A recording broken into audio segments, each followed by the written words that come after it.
Roderick, it's a massive pleasure for us to have you on the Sales Transformation podcast. I think you've been referred to as the Godfather of Sales Enablement, so I feel very humbled to be here in your presence. And what we normally do when we start off these sessions is we ask you to say a few words about your background and what's taken you into this noble profession of sales and sales enablement. First of all, thank you very much. It is my absolute honor to be a part of this. And I'm actually the one that's honored and humbled to be here and have an opportunity to have a great conversation. A little on the background, sales guy through and through. I started as a biz dev rep, or the traditional BDR, SDR role, out dialing for dollars, right? Did well, got promoted to AE, went to President's Club a couple of times, and as we do, got promoted to sales leader. But I decided to throw a chink in the armor. I actually turned it down. And my sales leader thought I was absolutely nuts. And my reason was I realized I loved the process of selling more than I did taking down big deals. So in turn, I came back with a counter, which was, what if I could do two things for you? To my sales leader. One, what if I could help people to accelerate speed to revenue and get them ramped up faster? Check that box by doing the things that I had already put in place. And secondly, what if I gave you the best present you could possibly have as a sales leader? And that is that you have to go back and ask for more budget when you send folks off to President's Club because you've got so many people. And his response was, well, then you'd have a new job. And I said, when can I start? And so I stepped into my first training role.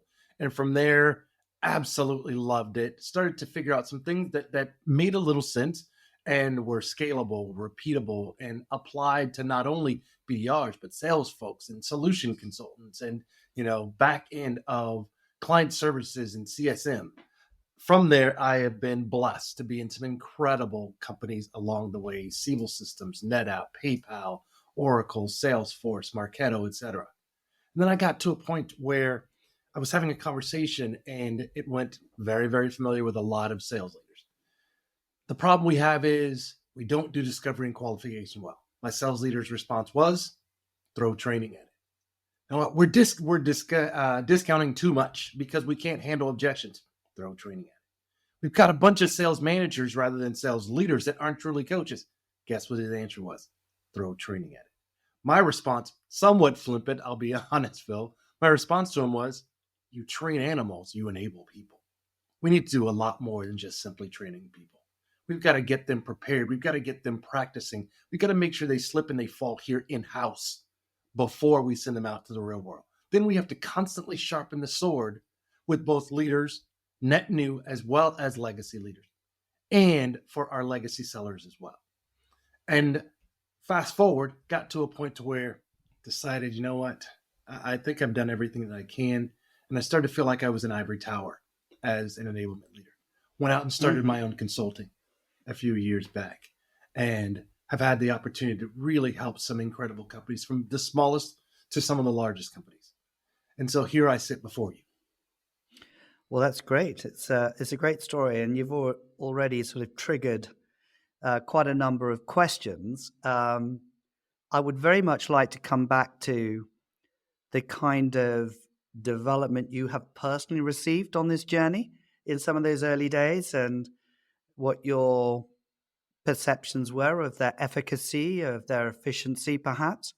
But I'd also, you've mentioned the enablement word. And maybe before we go into the first question, which I've just posed, why don't we just define for the listeners what do you mean by the word enablement? Because I think it means so many things to different people. When I talk to them, they think enablement is, well, training, and that's about it. And other people, it's more to do with operations and data and systems. So I'd be really interested to know what your thoughts are on the topic.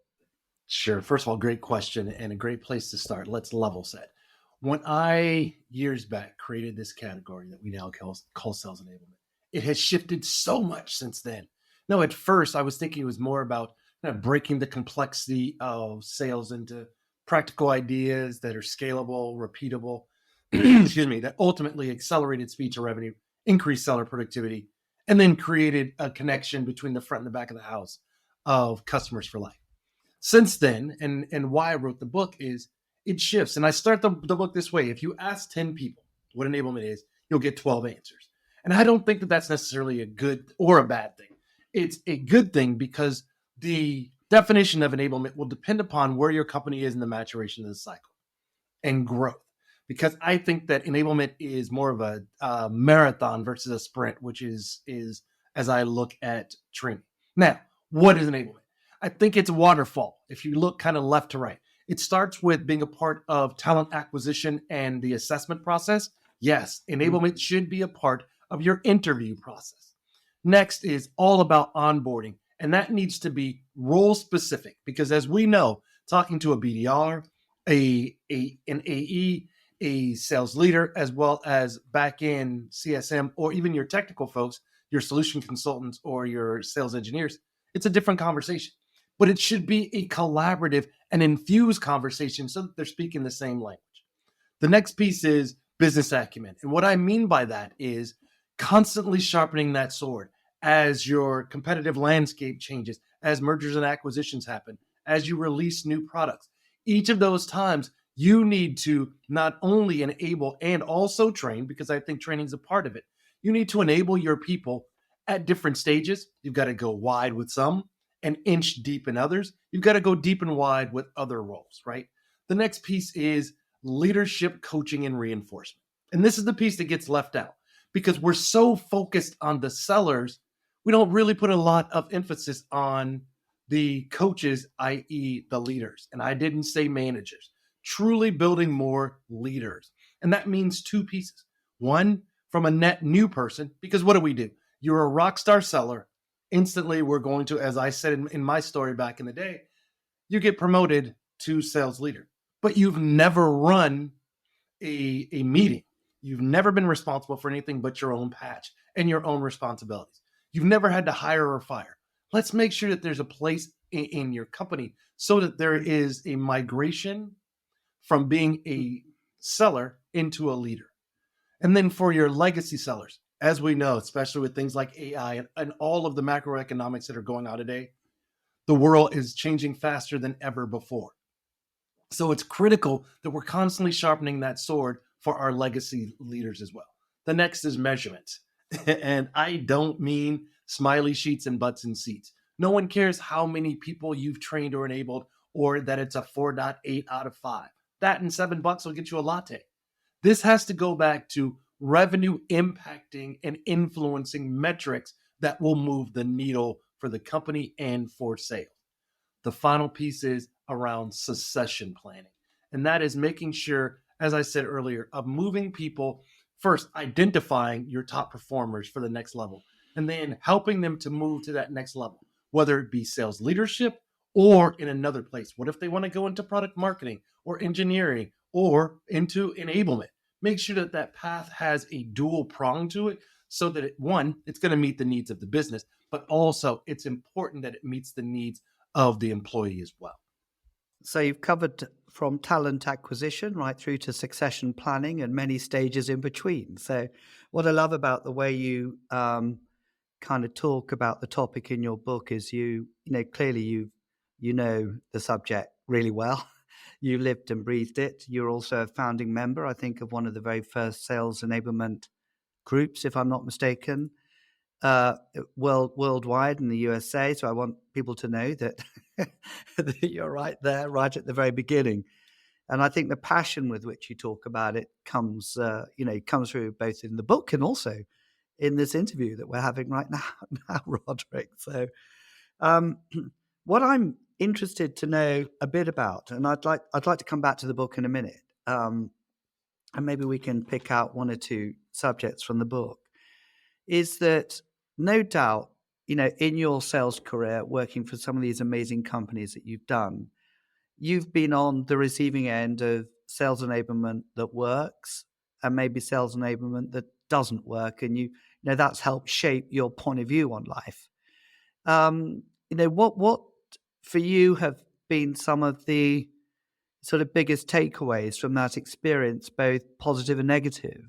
For going back into your career before you made this switch into sales enablement, which is such a, I can see it's such a sort of career defining, life defining sort of shift for you in leaving that sort of sales. Well, it's still sales, but more into that enablement world.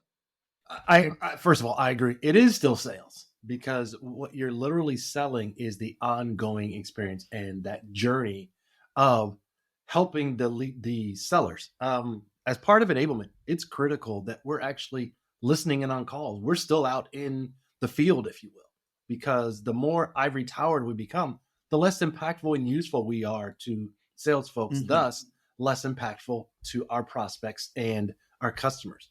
Now, to answer your first question, not only have I experienced, I'm going to be completely vulnerable right now and say I've even shared and rolled out some really bad enablement early on in my career. And I'll tell you what Okay. made it bad. And that was the fact that I was giving sales what I thought they needed versus simply staying in the mode of a salesperson and constantly staying in the discovery and qualification piece, right? It's not Interesting. enough to go out and have those conversations or those surveys or whatever they may be. You have to constantly, iteratively do these things because what's happening in the world changes every day quickly. So it's important that there's a constant touching of bases, not only with sales, but also with product marketing, product management, engineering, HR. Now, this is where enablement has an opportunity to kind of be that hub that spokes out to every part of the organization. So going from what was bad was giving them what we thought they needed, not going back and touching bases enough, talking to only the successful rock star folks. You've got to talk to folks that are struggling as well as the rock stars because you're going to get two different sets of lenses. It's also important that you talk from top down versus just bottom up. But there has to be a point because I guarantee you where the delta and the need is going to be between the two. What I mean is sales has the strategy that they're rolling out, right? Sailors are saying, yeah, but this is what happens out in the real world. Somewhere between there is that delta, and that's where enablement should fit. Now, what's working well in enablement? I think it's teaching people to have conversations instead of giving presentations. Get away from just throwing up a deck and stop trying to go with generic pieces to I can talk to Bank of America. I can talk to a small startup. I can talk to a founder. I can talk to Quaker Oats. I can talk to Royal Bank of Scotland. Each one of them has a different need. The other Mm-hmm. piece is teaching sellers something I think that gets lost, Phil. And forever we are teaching our sellers to go and either find, enhance, or manufacture pain. It's not always about pain. I think it's about broadening your lenses on this. Sometimes it's about how do we help them to mitigate that pain, but other times it's how do we help them to increase efficiency and productivity. So it comes out of the questions and the type of questions. The third piece is, and here's a much needed question that gets left out oh so many times often. We always ask, we do our homework. We ask about what's going on with the company. What are the goals? What are the milestones? What are the deliverables? What are your pains? You know what gets left out, Phil? So, Mr. and Mrs. Customer, how can my company help you by only working with you on how we can help you move forward? The person, the individual, Mm-hmm. right? Can we help you put your name up in lights? Can we help you get a promotion? Can we help you get out of the doghouse? Can we get you a bigger seat or a bigger voice at the table? By leaving out Yeah. that question and asking about the individual, we're only finding out 50% of what's actually useful. And we all talk about, oh, we need to have a champion. This person should be, we want them to be our champion. What's the best way to do it? Ask them personal questions now on how we can make them bigger, faster, and stronger. Yeah, I know that sales enablement covers so many different disciplines, and at the moment we're talking about the art of conversation and what is it that that builds personal relationships, which I 100% agree that so much of sales is about building that relational experience. But I mean, just to share with you some of the research that we've done on the topic, and you talk about this in your book as well. You talk about the buying cycle and getting a buyer perspective and then working back from that. And that's exactly what my research was. And I've interviewed as part of my doctorate, I think part of the doctorate program was something like 79 different customers from around the world about how do they want to be sold to. And I asked them to share what was good practice. Can you give me examples of salespeople who sold to you in a brilliant way and salespeople who have sold you in a bad way? And I've also asked them the question, what percentage of salespeople actually sell to you in a way that you really want to be, sold to? And I mean, the data probably won't surprise you, but less than 10% of customers that I interviewed actually said that salespeople sold to them in a way that they wanted. And when we started to unpeel the layers of the onion, this conversation wasn't around systems and data. It's very much around personal approaches. And a lot of it's to do with the values that they saw salespeople have. And they're able to interpret behavior, that goes beyond, they look beyond the spoken word, and they look deep inside an individual who's selling to them, asking themselves questions like, can I trust you? And where did that funny question come from? Why are you asking me about pain? Coming back to your point about pain, because I've been on that training course myself. So I mean, the thing that kind of staggers me a little bit is that percentage figure. I mean, which I'm sure is not anything new to you, and you've probably seen it through your experience as well. Do you have any thoughts about that? Why do people have such a poor perception generally of salespeople? I think it really comes down to this, and having a number of conversations ongoing with salespeople. And also, remember, I'm all generally their ideal client profile. So I get pitched a lot as an enablement leader. And what I've realized that turns people off is when you start trying to sell me, or you start talking about what I call bits, bytes, and bots, which are your features and benefits. And when you try and come in, as I said earlier, and you throw up that presentation versus really asking questions and having a conversation. When you make this thing so generic that it feels like you could probably leave here and walk across the street and give the same exact information that you just gave me. And I'm starting to realize the reason is because, and not just learning, but let's confirm, relationships are the backbone of success. And that is really about helping. It's not about selling. I know it's called sales, but I believe there's never been a time where leading with humanity and EQ has meant more than it does today, especially what we're starting to come out of the last few years with COVID. Mm-hmm. If that thing has taught any of us anything, it's taught us two things. One, get comfortable with being uncomfortable, because your life can shift in a heartbeat. And the second piece is EQ EQ and humanity is really what moves the needle. But I'm going to put one above all of that. And you said it earlier, and that is understand the buyer's journey, first, second, and third, because you need to understand who buys. Do they have buying seasons? Do they have buying cycles? Do they have buying committees? And the person you're working with, is this an influencer or is this a decision maker? And you treat them both equally. And that's where people change. If you're not a decision maker, I'm just going to kind of hush you aside. No.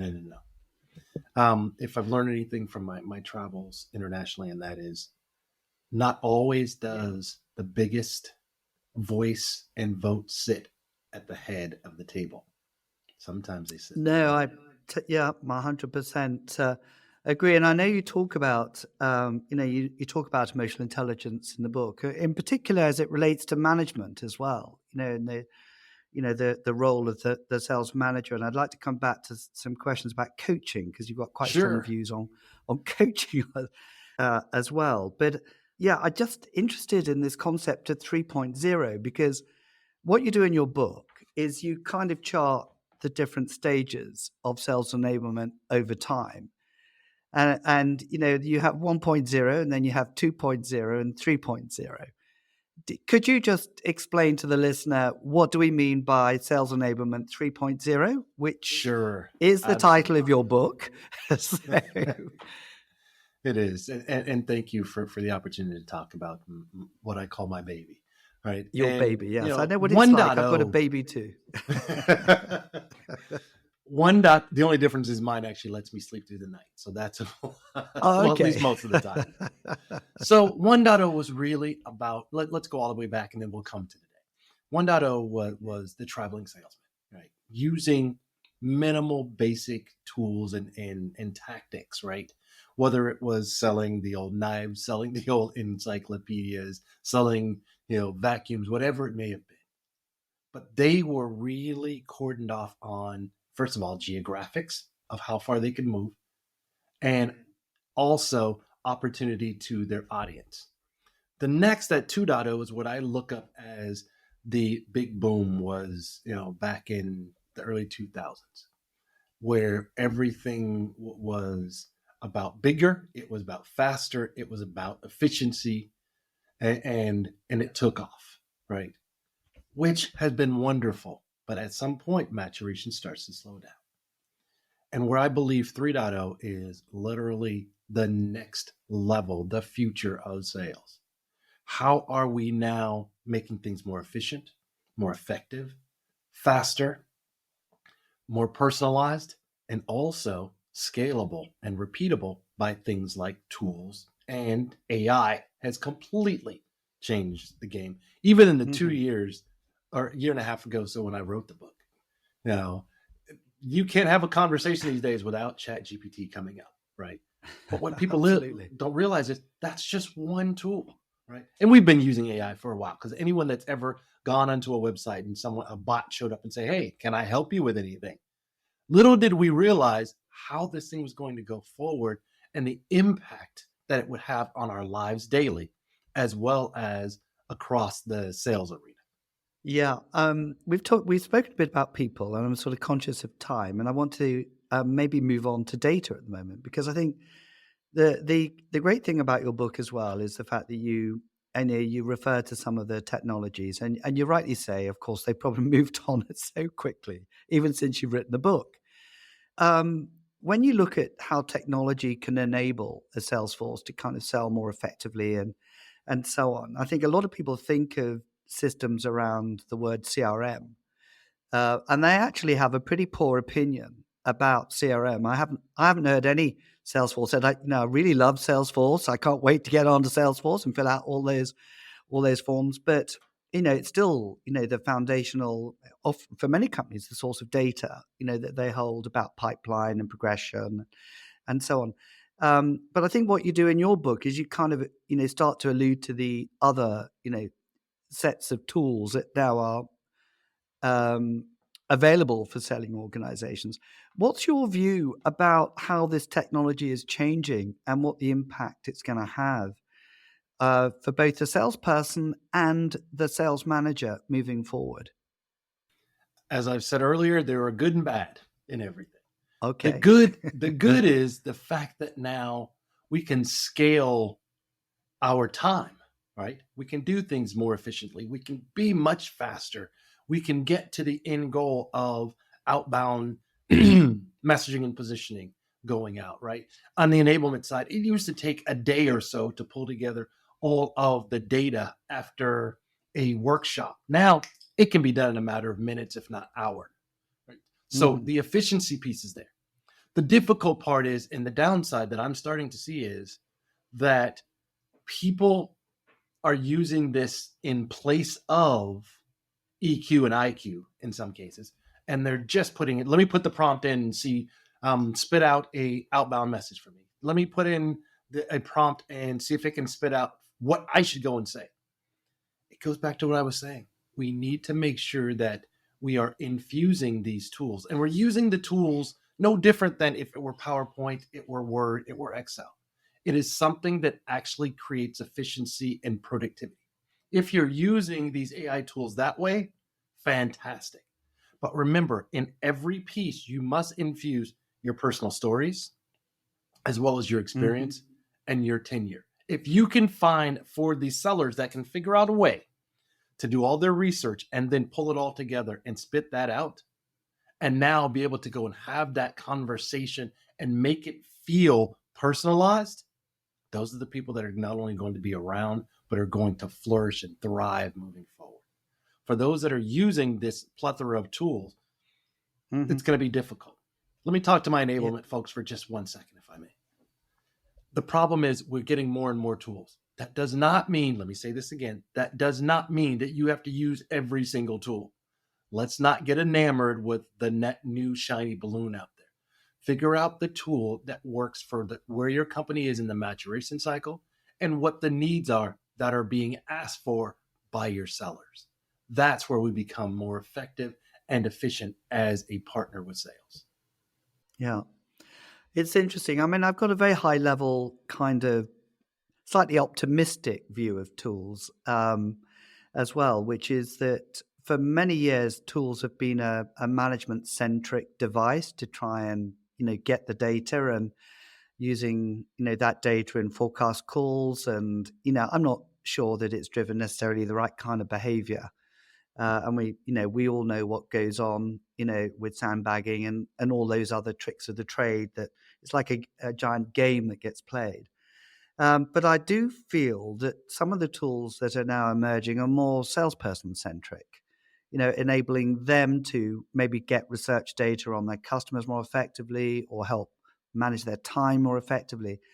And so I'm optimistic that if salespeople can see value in how a tool can help them, with I mean, I love the way you've connected back to being authentic as well. I know you're slightly worried, as we all are, about the use of ChatGPT and so on, in terms of making sure that we give it our personal what's the word, our personal slant, if you like, in the way that we might use approaches with potential customers. But I think I'm quite excited about the future, because I think there's going to be a wealth of tools that, for the right-minded salespeople, they can enhance their performance. And you use a word in your book about being a conductor, which I love, this sort of metaphor.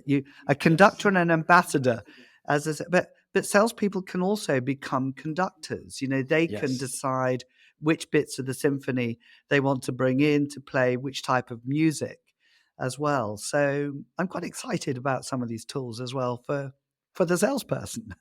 No, you know what? I agree 100%. And this is where I think that the tide has shifted, to your point. It used to be all about that sales leader. Now it's, how do we scale, as I said earlier, our time to make things more efficient? Now I can go deeper and wider and learn more about my prospect and my customer faster than I ever could before. And let's be honest, most customers are prepared and understand far more today than previously with sales. So most of the time, it's really about, how do I go and understand what's happening with them? How do I find and then be able to tie that back to some case studies of where we've been able to help folks with situations exactly, or at least close enough like them. Yeah. And then come back and to your point, be that conductor that says, give me more strings, give me more woodwinds, give me more percussion. The only difference is those instruments now are tools, right? And to your point, CRM, as well as marketing automation and intelligence tool, while they're all wonderful, and I'm excited about where we're going, I think what it's also forcing us to do, which I love seeing, is putting more emphasis on why with the tools, not just the what's. You said something earlier about Salesforce. No one gets excited about putting information in. And I think the reason is twofold. One, we've used this kind of as a whip and chain, if you will. Go put your stuff in. Everything has to be in the CRM, and it should. But what we've left out is the why it's going to be effective for the seller and how it's going to make them more productive and ultimately more commission and more money. The second piece is what it's forcing us to do now is those leaders to become true coaches. Because we all know the rubber meets the road with that first and second line manager. In enablement, I can give you the best programs on the planet.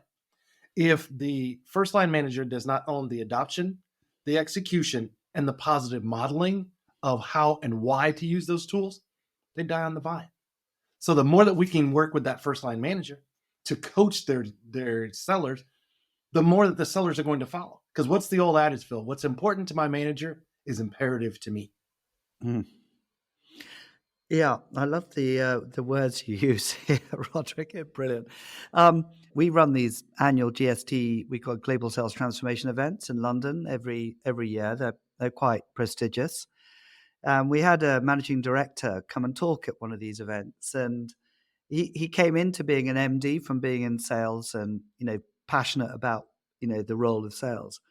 And he was very strong in his point of view. He says he feels that sales managers should not coach. I Yeah. couldn't So I can see disagree more. so you couldn't disagree more. He said, it's not that I don't believe in coaching, because I do believe in coaching, but I just don't think the sales manager should coach. I think it should be someone else that coaches the sales team, because there's too much vested interest in that relationship between the salesperson and the manager, for the manager to be perhaps effective in the way they coach. And he was quite passionate about it. And as you can imagine, it stimulated a lot of discussion. And you talk To about be a fly coaching on and that management. wall. So tell me what you think. How would you respond? How would you respond to someone who shares that point of view? I would actually use their own words to show them Okay. a different side of that coin. And the words that grabbed me were, because these sales leaders have such a vested interest in the relationship with their sellers. Okay. Explains to me exactly why they should be and they are the right person to be coaching. Because whether it be metaphorically, whether it be sales, whether it be athletics, sport, right? I've had coaches where I played basketball. Yeah. I had a coach that said, in order to do a left-hand layup, you jump off your right leg, you lift your left hand, you lift it, you let the ball roll off your middle finger. I said, great, coach, show me how to do it. Well, the manual says if you jump off your right leg, guess what happened to credibility for that coach? Yeah. Well, the same thing happens in sales. If you can show me where you've been down in the trenches, you've won big deals, you've handled bluebirds that have landed, you've taken down large whales, and you've lost at the 13th hour, and you can show me either A, how not to step in that hole, or how to turn that around into a long-term positive move, I am more inclined to listen to and follow you. And as I said earlier, what's important to my manager is imperative to me. So it's just like, and we talked about our kids earlier briefly, the same thing happens in sales. The sellers are watching what you do and how you do it and why you do it versus what you're doing. If you tell me something, that's one thing. Okay. But if you do the opposite, and my goal is to ultimately sit in your seat as a sales manager or a sales leader, guess what I'm going to do? I'm going to do what I see you do. So if you're coaching me individually, if you are teaching me as an individual, if you are helping us to learn from our peers as well of how to and how not to, and then you're coming back around reinforcement and coaching later, guess what I'm going to do moving forward, especially the successful ones. It's interesting. And I'm not defending what he said, but his response would be that the skills of coaching are so different from the skills of selling, and that very few managers, in his view, have those skills. As we know, quite a few managers, get promoted because, as we said earlier, they've been the top salesperson and they get promoted into being a manager. They don't necessarily have the emotional intelligence to be a great coach. So he what he did is separate performance from coaching. What managers are there to do is simply to manage the performance side of things. And we have a couple of other people in the organization who are the coaches. They're out to coach you. Yeah. Can you see that working or not? No. No. Absolutely not. What you I love your strong described point of view was on it. the definition of a manager, not a coach, and not a Not a leader. coach. Yeah. A manager finds a delineation between what I do and what someone else does with my team. A Yeah. leader finds a way to infuse what I do and have it supported by other parts of the organization. Yeah. An example, we go out and we say, you know what, I've heard 7 different ways where our people are giving our um, overview of our offerings, right? First call pitch, we'll say. Now I go back to marketing and I say, or to product marketing and say, you know what? It happens about slide 7, right in that part. Can we either smooth that out or just pull it all together? Because it's creating confusion. I go back and I say, I've talked to 10 different customers and product management. I've heard this asked for 8 times. How do we get this moved up on the release cycle? I go back to a sales leader and I say, you know what? What I'm realizing is we've done a great job of outlining our ICP, our ideal client profile, but what we've missed is our IEP, our ideal employee profile. We need a different type of seller than what we need because the folks that we're talking to, this isn't resonating because there's either A, not enough experience, or B, they're still talking about features and benefits, bits, bytes, and bots. So now, without those components of the orchestration again, guess what happens? Now the manager feels like they're overwhelmed because I don't have time to drive revenue as well as coach people as well as. Mm-hmm. We're not asking you to do everything. We're actually asking you to do 3 things. Communicate clearly and concisely. Collaboration with the other multiple parts of the organization so we're all rowing in the same direction because many hands creates light work. And thirdly, it's all about orchestration of understanding who owns what and making sure that you assign commitment and ownership on the back end of all of this. If you can put those 3 together, guess what happens if I'm a sales leader? I don't feel like I'm on an island. I'm not responsible for trying to do everything all the time. And I also have an ecosystem that I can lean on and partner with.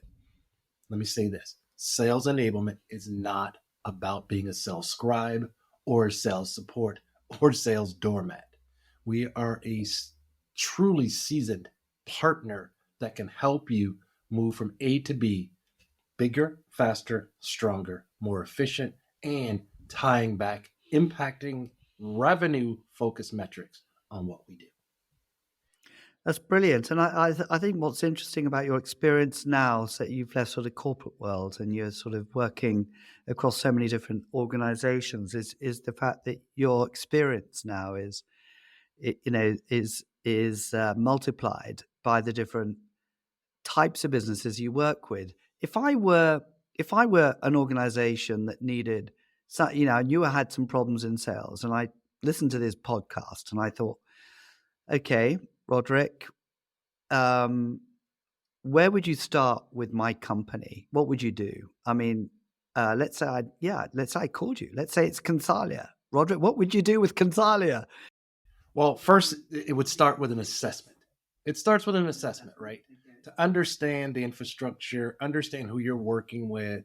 Then the next piece is to take that amalgamation of content and work to the next stage, which is designing, right? And that's kind of focused on building and incorporating customer experience into your go-to-market strategy, what it looks like today, and taking that plethora of backgrounds from others that I've worked with to help you now move things more consistently, scalably, repeatably. And then finally, the next piece is about, not even finally, next step would be implementation. Let's design how we're going to roll this out with an A/B mindset that starts with crawl, walk, run, or jog, then run. Let's not try and go straight from A to B. Let's go in and figure out what works. Let's take a couple of different lenses at it with an A/B mentality. This worked, not so well. Let's adjust that piece. The next piece is then the enablement. And that's literally about creating a culture of learning, taking all of this and making sure that everyone, as we just talked about earlier, everyone's speaking from the same book, everyone is speaking the same direction, that the programs are leading to kind of the enhancement of your tools through continued enablement and the development of role-specific curriculum, as we talked about earlier. And then the 5th piece is about coaching. It's making sure that this stage of the process is focused on improving your company's overall sales performance through effective onboarding, continuing ed, the infusion of best practices, all designed to ensure that the sellers and the leaders are effectively prepared to kind of maximize their engagement and prospects. That means practice. That means role plays. That means making sure that if people are going to slip and fall, you do it in-house first because we're far Hmm. more forgiving. And then putting the metrics around this piece to validate it. Can we talk? I mean, you talk about culture in your book as well, and which I think is really interesting. And I think that what you've described are the sort of mechanics of building a really effective sales enablement kind of systems based approach to it. Can you talk about culture, because culture is really difficult, isn't it, to change, and so many factors influence culture. So with all the good intentions in the world, you may have a CEO of the company who's got a certain mindset that makes it very difficult to, spin the plates as you want them spun. So tell me about culture. Well, first of all, my definition of culture is what happens when no one is watching. It's not what you put Okay. on your website. It's not what you put on your content. It's not what you put out publicly. It's the way that your employees and your company runs and people feel internally. It's about what will be shared with customers and prospects external of your walls. It's how they talk about your company. It's not about what you want to go and tell them. And I believe that in order for enablement to be successful in any company, it has to be woven into the fabric of the company from the top down. If enablement is not one of the top 5 initiatives for your C-level group, it dies on the vine. This has to be something that feels like it's being driven down and upward based upon, again, that small word, why. Not what we want you to do, but why and what's going to come out of it. And then it's about committing and designing and building and incorporating this into our customer experience, tying back to the buyer's journey as we talked about earlier. But it also needs to be a part of your overall company's go-to-market strategy in order to kind of delineate your company, excuse me, as the clear thought leader out in the market. But that's just one piece. That's the front end. You have to continually do that. And you have to go back and ask questions to people. Is this working? Why do you like this? Why do you not like this? How can we change this? And when you show that you are really focused on being a customer focused and customer centric company, not just in what you put out in your marketing material, but what you actually stand for, it means the world. I go and look at Glassdoor at a lot of different companies. And I know it can be somewhat skewed. But when I look at the same words over and over, how I felt, how they made me feel, I feel this way because of this. It's not all about feel, and I get that. But culture has a lot to do with how people feel, and thus how people then take and implement what they've got, and then how they constantly kind of wrap their arms around it. And I know it sounds kind of crazy in California, but how you really put that big hug around it and now go out. The best way to find out what culture is about a company is go and ask someone that's unhappy in the company. And I know that sounds odd because the happy people are going to say the wonderful things. And it's not because they're going to tell you negative about the company. And I learned this from Glassdoor. It's not because they're going to say negative things. It's because they're going to tell you the why behind things. Mm-hmm. Yeah, it's really interesting, and yeah, we've seen a lot of work with a lot of sales enablement initiatives that set out with good intent, but sometimes they get frustrated because there are other factors that kind of make life pretty difficult for them. Roderick, we've got 3.0. Is there a 4.0 in the making at the moment? And do you have any idea what 4.0 is going to look like? It's interesting. I had this very conversation just over the weekend. When's 4.0? Oh, okay. I think that I personally have probably taken it as far as it can go. And I am meeting some incredibly sharp and astute folks that are coming up in the enablement world and in space right now that I think can probably take that far further than I ever could. Will there be a 4.0? Oh, indeed. But I don't know that it's necessarily coming from me. Not from you. I have now I've groomed my baby to grow to a certain point, and I think it's time to hand off now. It's kind of like sending him off to uni. It's time to sharpen the sword and give them a few more skills that I may not have or be able to give. But I get the feeling I'll still be a part of it in one way or other. But I don't know that I'll be literally not dragging, but hopefully not driving the buggy on that. Yeah, no. Well, it's a hell of a thing to write a book, as you know. It is. Maybe, but I think what's so interesting in our conversation is that so much of what you said is part of what's in the book. So the book is you. I can see that 100%. You know, it's it was not ghostwritten.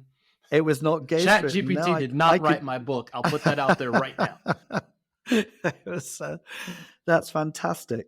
Well, I think we're getting to the end of our session, Roderick. I don't know if there's anything that we haven't yet covered that you feel like any questions that I haven't asked you that I should have asked you. I think you've done an incredible job of covering deep and wide. And I want to thank you for the opportunity again to have this conversation and to be able to share those 3.0 best practices, if you will. The only thing I would say that didn't come up was, and we talked about this and touched on it just a bit, and I want to go back to our sales leaders really good. And that is, what can we do to show kind of the delineation between a sales manager and a sales leader? Okay. And the answer to that is, the way that I start every one of my one-on-ones, all of my team meetings, and conversations professionally. And it starts with a single 3-part question. And before we get started, I want to know, do you want me to listen? Do you want me to coach? Or do you want me to fix? Let me say that again. Do you want me to listen, coach, or fix? Mm-hmm. And we know they're all very different things. And the problem is, as leaders, we're natural fixers. We go directly and we zone in there. Mm-hmm. What happens if that's not what the individual needs? That's one reason. The other thing that question does is it tells the person you're talking to, you tell me what set of ears to put on, because this time is all about you. Yeah, no, I think that's a great question to pose. I think it's it's very relevant, and that's brilliant. Well, Roderick, I think we've got to the end. Thank you very much. Thank you for talking to us over here, the other side of the Atlantic. And but I thank you also for your efforts in raising the whole profile of sales enablement. I think we're possibly a little bit behind USA on the sales enablement curve. So I think a lot of people are going to be really interested in this conversation. I think if people want to reach out to you for input, they can. I think we'll make sure your contact details are in the show notes. I think Eddie will kind of look after that, because I know that you do keynote talks on the topic. And I also know that you provide a lot of consulting advice to both large and small organizations. So I'm sure you're going to be in huge demand. Thank you very much. I appreciate it. So on that note, I think we could say goodbye. Thank you very much. Thank you so much. Cheers. Yeah, thank you, Roderick. Thank you.